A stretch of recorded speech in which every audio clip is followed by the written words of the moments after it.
तळ कोकणचा बुलंद आवाज आपला सिंधुदुर्ग डिजिटल न्यूज चॅनलच्या 4थ्या वर्धापन दिन सोहळ्यास हार्दिक शुभेच्छा। शुभेच्छुक श्री संदीप मेस्त्री सरपंच,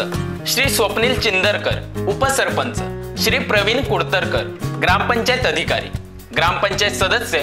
श्री दिनेश गोठणकर, श्री रवींद्र यादव, श्री नितीन पवार, श्रीमती स्वाती नारकर, श्रीमती सुप्रिया मेस्त्री, श्री अनुप वारंग, श्रीमती हेलन कांबळे, श्रीमती नजराना शेख, श्री श्रेयस चिंदरकर, श्रीमती प्रीती मेस्त्री, श्रीमती तनिष्का लोकरे, श्री धीरज मेस्त्री, श्रीमती प्रियाली आत्रेकर, श्रीमती इफत शेख, श्री सचिन खोचरे, श्रीमती योगिता चव्हाण, सर्व कर्मचारी वृंद, ग्रामपंचायत कलमठ आणि समस्त कलमठवासीय